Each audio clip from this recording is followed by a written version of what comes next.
स्वागत है आप सभी का आज के इस न्यू वीडियो में, जो कि आपके human values and environment studies के को करिकुलर सब्जेक्ट को लेकर बनाया जा रहा है। और ये जो पेपर आपको स्क्रीन पर दिखाई दे रहा है, यह कानपुर यूनिवर्सिटी द्वारा आयोजित किया गया पेपर है, जिसका सॉल्व हम आपको आज उपलब्ध कराएंगे। तो जैसा कि आप देख पा रहे हैं कि बीए, बीएससी, बीबीए हर सेमेस्टर स्टूडेंट जो है उनके लिए को करिकुलर सब्जेक्ट होता है, चाहे वे बीए, चाहे बीएससी या बीबीए थर्ड सेमेस्टर के स्टूडेंट हों, उन सभी के लिए इम्पोर्टेंट होता है। तो आज के इस वीडियो में हम इस पूरे पेपर को सॉल्व करेंगे, जिसमें आपको 100 क्वेश्चंस जो हैं देखने को मिलेंगे। और ये कुछ दिशा निर्देश दिए होते हैं परीक्षार्थियों के लिए। लिखा है, प्रश्न पत्र पुस्तिका को जब तक ना कहा जाए तब तक खोले नहीं। 100 प्रश्न होते हैं, ओमार शीट पर इनका हल करना होता है, यानी कि पेपर पर आप टिक नहीं मारेंगे। इसके साथ एक ओमार शीट दी जाती है, उस पर आपको सॉल्व करना होता है। यहाँ 4 नंबर विकल्प देखें। प्रश्न पुस्तिका में प्रत्येक प्रश्न के 4 संभावित ABCD विकल्प दिए गए हैं। परीक्षार्थियों को उन चारों विकल्पों में से एक सबसे सही अथवा सबसे उपयुक्त उत्तर छांटना है, जिसको ओमार उत्तर पत्रक पर संबंधित प्रश्न संख्या से निम्न प्रकार भरना है। तो ये कुछ दिशा निर्देश दिए होते हैं। तो आइए सॉल्व करते हैं आज का क्वेश्चन नंबर 1। तो आपकी स्क्रीन पर क्वेश्चन नंबर 1 दिखाई दे रहा है। सबसे पहले लिखा हुआ है, मानवीय मूल्य किसके लिए आवश्यक होते हैं। तो जो ह्यूमन वैल्यूज होती हैं वो किसके लिए एसेंशियल होती हैं, तो ये होती हैं स्वयं के लिए, स्वयं के साथ सद्भाव में रहना, ये living in harmony with self. तो स्वयं के लिए मानव मूल्य बहुत ही इंपॉर्टेंट होते हैं, एसेंशियल होते हैं। तो ए विकल्प इसका राइट हो जाएगा। दूसरा क्वेश्चन नंबर देखेंगे हम, प्रसंस्कृत जैविक खाद्य पदार्थ भी अस्वस्थकर हो सकते हैं, यानी processed organic food can be also be unhealthy if they contains lots of. यदि उनमें बहुत मात्रा में हो, तो क्या चीज़ उसमें अधिक मात्रा में हो तो ये हानिकारक हो जाएंगे। तो इसका जो राइट आंसर हो जाएगा बी, जैविक उत्पाद अगर उसमें ऑर्गेनिक अधिक मात्रा में होंगे, पदार्थ अधिक मात्रा में होंगे, तो ये हानिकारक हो जाएगा। तो दूसरे का बी राइट आंसर होगा। तीसरा देखेंगे, जैविक तथा अजैविक भोजन में मुख्य अंतर होता है। तो जैविक तथा अजैविक जो भोजन होते हैं उनमें कीटनाशकों का उपयोग, और ये जो है इनका मुख्य अंतर होता है। ए इसका राइट आंसर हो जाएगा। अगला क्वेश्चन नंबर 4 देखेंगे, जैविक खेती का महत्व और लाभ क्या है। तो जैविक खेती का जो महत्व होता है, कोई रसायन इस्तेमाल नहीं किया जाता, ठीक है। पर्यावरण अनुकूल होती है, ये भी ठीक है। मिट्टी के स्वास्थ्य को बढ़ाता है। तो इसमें जो राइट आंसर हो जाएगा भाई डी होगा। उपयुक्त सभी जो हैं जैविक खेती के लिए लाभदायक और महत्वपूर्ण है। 5वां नंबर क्वेश्चन देखेंगे, इंपॉर्टेंट क्वेश्चन है और आगे की जरूरी नहीं इसी परीक्षा में आए, आगे भी किसी परीक्षा में आ सकता है। भारत में जैविक खेती का राष्ट्रीय केंद्र स्थित है। तो जो भारत में जैविक खेती का राष्ट्रीय केंद्र स्थित किया गया है, ये गाजियाबाद हमारे यूपी में है, और यूपी की राजधानी तो आप जानते हैं लखनऊ है। इस तरह से ये इसका राइट आंसर हो जाएगा। नेक्स्ट और मोस्ट इम्पोर्टेंट क्वेश्चन, इसको स्टार लगाइए आप लोग। भारत में हरित क्रांति के जनक कौन हैं। तो भारत में हरित क्रांति के जनक जो हैं ये MS स्वामीनाथन है, जो कि एक कृषि वैज्ञानिक थे। MS स्वामीनाथन भारत में हरित क्रांति के जनक जाने जाते हैं। अगर क्वेश्चन पूछता है कि हरित क्रांति की शुरुआत कब हुई, तो ये 1966 से 67 में शुरू हुई थी, और प्रमुख रूप से गेहूं तथा धान खाद्यान्न के लिए इम्पोर्टेंट थी, ठीक है। तो इसकी शुरुआत जो हुई थी 1966-67 में हुई थी, और मुख्य रूप से गेहूं व धान्य के लिए इम्पोर्टेंट क्रांति थी। आगे अगर हम बात करें अंतर्राष्ट्रीय स्तर पर हरित क्रांति के जनक कौन हैं, तो अंतर्राष्ट्रीय स्तर पर NE बोरलॉग जाने जाते हैं अंतर्राष्ट्रीय स्तर पर हरित क्रांति के जनक, यानी विश्व लेवल पर। अगर आपसे पूछे कि हरित क्रांति के जनक है कौन है, तो NE बोरलॉग इसके जनक हैं, और भारत में MS स्वामीनाथन जो कि एक कृषि वैज्ञानिक थे। क्वेश्चन नंबर 7, संस्कृति निम्नलिखित में से सभी को छोड़कर तो ये है ट्रांसमिट, पीढ़ियों के बीच प्रसारित, ये ट्रांसमिटेड बिटवीन जनरेशंस, बी इसका राइट आंसर हो जाएगा।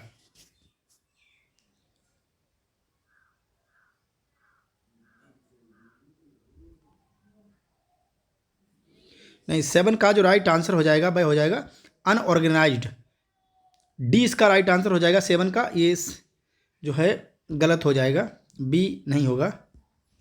इसका जो राइट आंसर हो जाएगा भाई डी होगा, अनऑर्गेनाइज्ड है इसको छोड़कर, यानी असंगठित नहीं होती, संगठित होती है संस्कृति। नेक्स्ट क्वेश्चन नंबर 8, खाली जगह एक सामूहिक घटना है जो हमारे मानसिक प्रोग्रामिंग के तत्वों के बारे में, जिसे हर समाज दूसरों के साथ साझा करता है, तो यह कहलाती है संस्कृति। संस्कृति एक समाज की जिम्मेदारी होती है, 8 इसका सी राइट आंसर हो जाएगा। 9 नंबर क्वेश्चन देखेंगे, स्नेह की कमी का कारण बनता है, तो स्नेह जब कम होने लगता है तो इसका जो कारण बनता है वो विरोध और ईर्ष्या होती है, अपोजिशन एंड जेलसी, बी इसका राइट आंसर हो जाएगा। नेक्स्ट क्वेश्चन नंबर 10 देखेंगे, संस्कृति की प्रक्रिया के माध्यम से प्रसारित होती है, तो संस्कृति सीखने की प्रक्रिया से प्रसारित होती है, लर्निंग इसका राइट आंसर हो जाएगा, 10 का बी।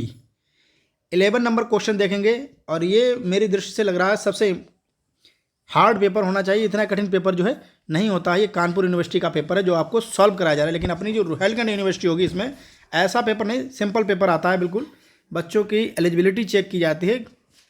तो 11 नंबर क्वेश्चन सॉल्व करेंगे, पसंद करने की स्थिति और मन की एक समग्र और सर्वव्यापी स्थिति क्या है जो आंतरिक सद्भाव पैदा करती है, तो ये होती है सेल्फ ऑर्गेनाइज्ड, अर्थात स्वसंगठित होती है, जो आंतरिक सद्भाव पैदा करती है, सी इसका राइट आंसर हो जाएगा 11 का।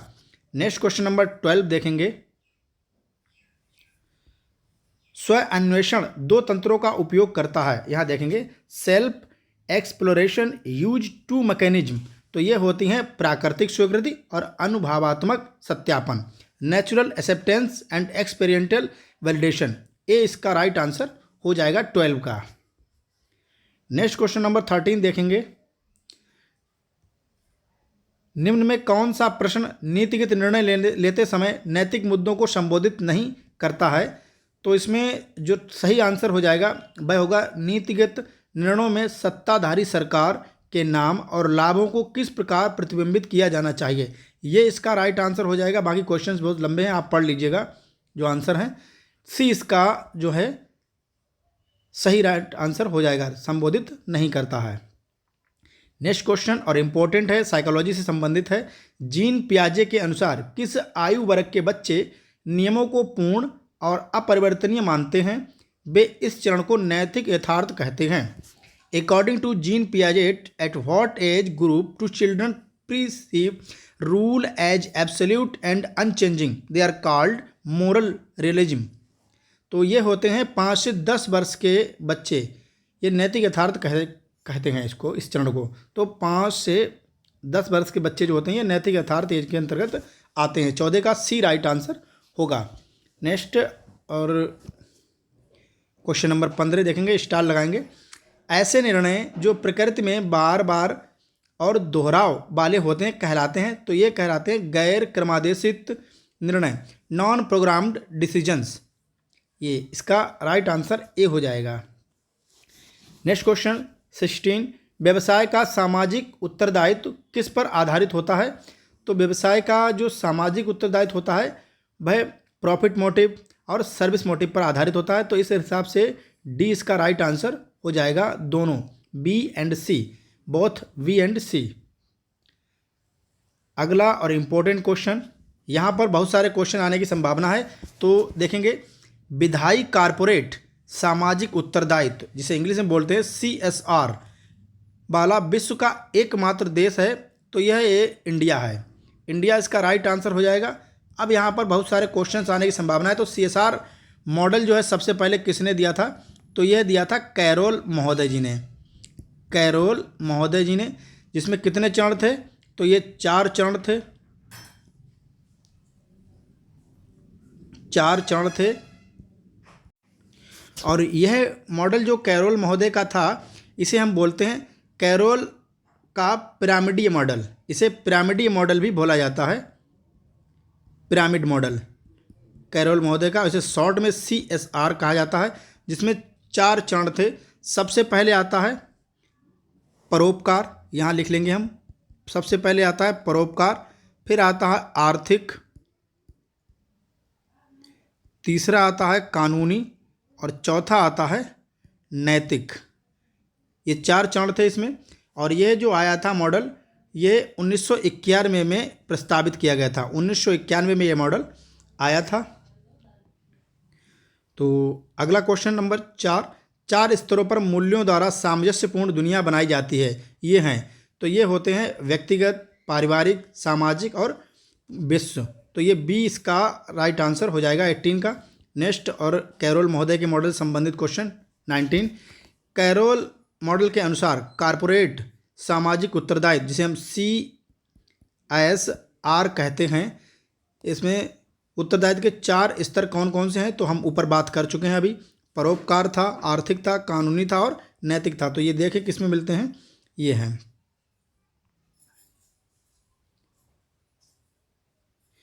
तो इसमें डी राइट आंसर हो जाएगा, परोपकारी, आर्थिक, कानूनी और नैतिक। डी इसका राइट आंसर हो जाएगा। 20 नंबर क्वेश्चन, सतत विकास क्या है? What is the sustainable development? तो इसमें जो राइट आंसर हो जाएगा, ये हो जाएगा संसाधनों के उपयोग की आवश्यकता को संतुलित करना और भविष्य के लिए उनका संरक्षण सतत विकास कहलाता है। ये इसका राइट आंसर हो जाएगा। डेफिनेशन जो है इसकी ये हो जाएगी। नेक्स्ट और इम्पोर्टेंट, शारीरिक आवश्यकताएं अस्थायी होती हैं जबकि स्वयं की आवश्यकताएं क्या होती हैं, निरंतर होती हैं। तो डी इसका ए इसका राइट आंसर हो जाएगा, कंटिन्यूअस होती हैं। अगला, धर्मनिरपेक्षता का अर्थ है सेक्युलरिज्म मीन्स। तो सेक्युलरिज्म मीन्स है किसी एक धर्म का पक्ष लिए बिना सभी धर्मों का सम्मान करना, ये धर्मनिरपेक्षता कहलाता है। किसी एक धर्म का पक्ष लिए बिना सभी धर्मों का बराबर सम्मान करना क्या कहलाता है, धर्मनिरपेक्षता कहलाता है, सेक्युलरिज्म कहलाता है। अगला क्वेश्चन नंबर 23, आध्यात्मिकता का अर्थ है। तो आध्यात्मिकता वह असंतुष्ट हर किसी के भीतर गहरी इच्छा, जिस तरह से लोग इस इच्छा से निपटते हैं।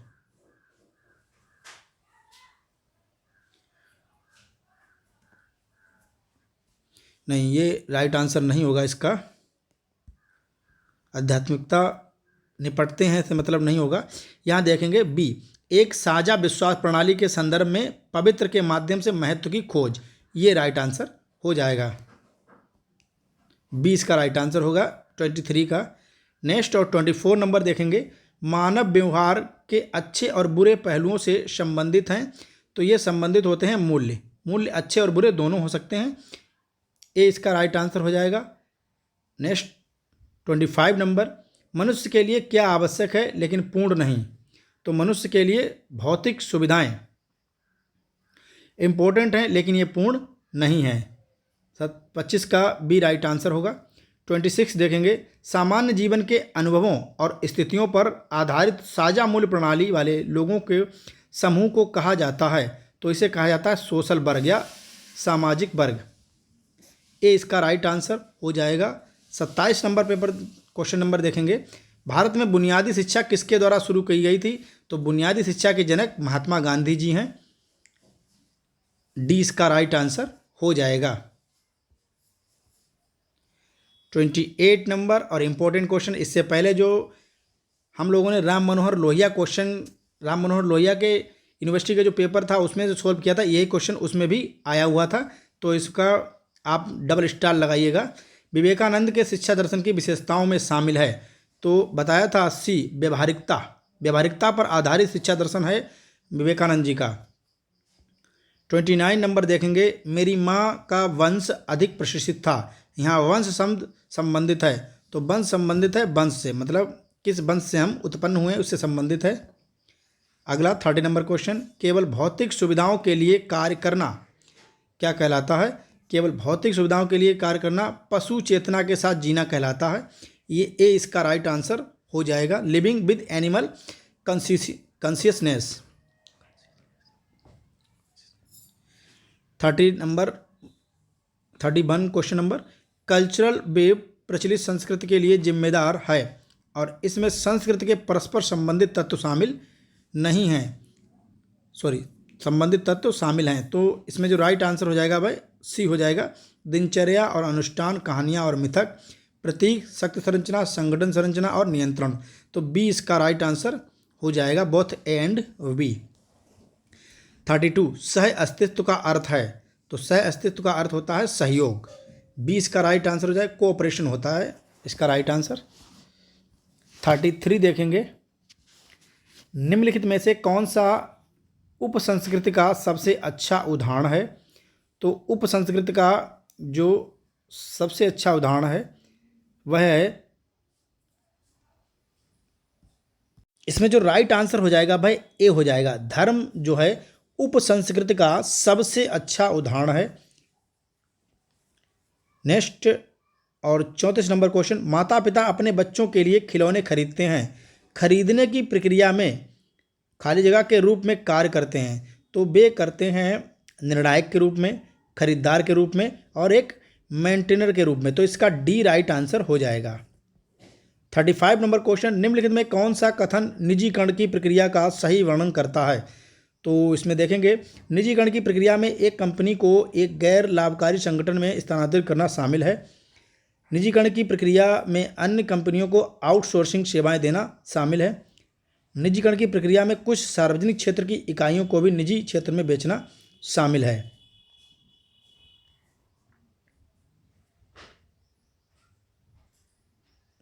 तो इसमें जो राइट आंसर हो जाना चाहिए वह सी होगा। तो निजीकरण की प्रक्रिया में कुछ सार्वजनिक क्षेत्र की इकाइयों को निजी क्षेत्र में बेचना शामिल है। 35 का सी राइट आंसर हो जाएगा। नेक्स्ट और 36 नंबर क्वेश्चन देखेंगे, खाली जगह की ज़रूरतें खाली जगह प्रकृति में हैं और हम उन्हें लगातार चाहते हैं। तो सेल्फ मानी स्व की ज़रूरतें गुणात्मक प्रकृति में हैं और हम उन्हें लगातार चाहते हैं। तो इसमें पहले कॉलम में स्व हो जाएगा और यहाँ पर गुणात्मक भरा जाएगा। गुणात्मक प्रकृति में है और हम उन्हें लगातार चाहते हैं। तो 36 का सी राइट आंसर होगा। नेक्स्ट और 37 नंबर क्वेश्चन, निम्नलिखित में से कौन सा कथन उदारीकरण, वैश्वीकरण तथा निजीकरण सुधारों से पहले भारत की औद्योगिक नीति का सटीक वर्णन करता है। तो इसमें जो राइट आंसर होगा, 1991 से पहले की औद्योगिक नीति एक सार्वजनिक क्षेत्र समर्थक सुधार थी। तो ए इसमें राइट आंसर हो जाएगा। Next, what is the self. तो सेल्फ एक चेतना है। 38 का ए राइट आंसर हो जाएगा। हिंदू दर्शन किन ग्रंथों को अधिकार मानते हैं। तो इसमें वेद, हिंदू दर्शन जो है वेदों को अपना अधिकार ग्रंथ मानते हैं। डी इसका राइट आंसर हो जाएगा। और वेद कितने हैं, 4 वेद हैं। तो जिनका क्रम नंबर 1 से लिखेंगे तो ऋग्वेद, सबसे पहले जो वेद आता है वह ऋग्वेद है। दूसरे नंबर पर यजुर्वेद, यहाँ लिखेंगे यजुर्वेद। तीसरे नंबर पर जो आता है सामवेद और नंबर 4 पर जो आता है वो अथर्ववेद। अथर्ववेद, ऋग्वेद सबसे प्राचीन वेद है, ऐसे भी पूछ सकता है। तो अगला क्वेश्चन नंबर 4, विश्वासों के दार्शनिक अध्ययन और जानकारी के बेहतर तरीके से जाना जाता है। इस रूप में इसे क्या कहते हैं, इसे कहते हैं एपिस्टेमोलॉजी। तो बी इसका राइट आंसर हो जाएगा, एपिस्टेमोलॉजी कहते हैं इसको। 40 का बी राइट आंसर होगा। 41 नंबर क्वेश्चन देखेंगे, अगर ज़रूरतें स्वाभाविक रूप से स्वीकार हैं तो मैं उन्हें चाहता हूँ लगातार करना। अगर ज़रूरतें स्वाभाविक रूप से स्वीकार हैं तो मैं उन्हें लगातार करना चाहता हूँ। तो ए इसका राइट आंसर हो जाएगा। 42 नंबर, खाली जगह से हम स्वयं के प्रति उत्तरदायी हो जाते हैं। तो इसमें होगा सही समझ से, राइट अंडरस्टैंडिंग से हम क्या है, स्वयं के प्रति उत्तरदायी हो जाते हैं। नेक्स्ट 43, एक देश जो सार्वभौमिक मानव व्यवस्था में स्थानांतरित हो गया है उसके पास होने की संभावना है। तो उसके पास यूएनओ से अधिक कहने की संभावना या कहने का अधिकार है। तो 43 का सी राइट आंसर हो जाएगा। तो बात करेंगे यूएनओ। यूएनओ की फुल फॉर्म होती है यूनाइटेड नेशंस ऑर्गेनाइजेशन, जिसकी स्थापना जो है 24 अक्टूबर 1945 में की गई थी। इस तरह से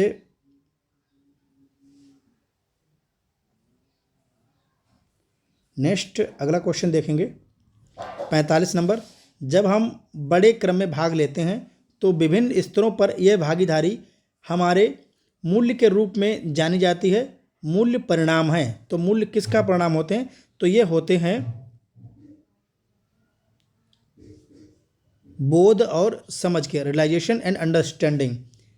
इसका राइट आंसर सी हो जाएगा।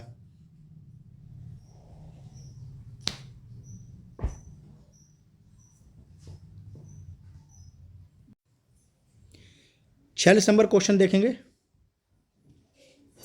आत्म अन्वेषण हमारी सहजता को पहचानने और आत्म संगठन और आत्म अभिव्यक्ति की ओर बढ़ने की एक प्रक्रिया है। आत्म अभिव्यक्ति क्या है? तो ये एक स्वायत्त होता है, इसे हम इंग्लिश में सेल्फ कह सकते हैं। स्वायत्त होता है स्वयं के अंदर की पावर। 47 नंबर, खुश रहने की भावनात्मक स्थिति क्या है? तो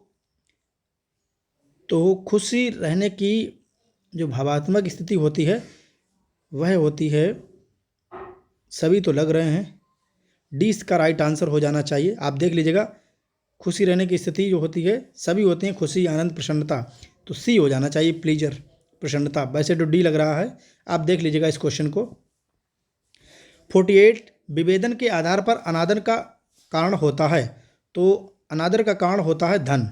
जब इंसान के पास ज़्यादा धन हो जाता है तो वह अनादर करने लगता है छोटे लोगों का।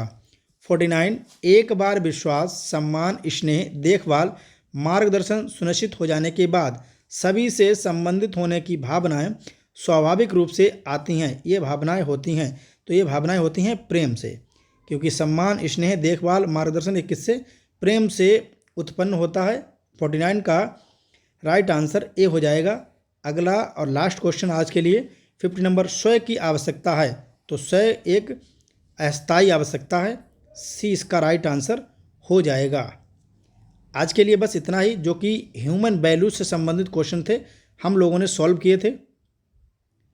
कल इसका जो शेष 50 क्वेश्चंस रह गए हैं वो इन्वायरमेंटल से संबंधित हैं, तो उसको हम कल सॉल्व करेंगे। आज के लिए बस इतना ही। इससे पहले आप वीडियो को अगर अच्छा लगे तो अन्य मित्रों के साथ शेयर अवश्य करें।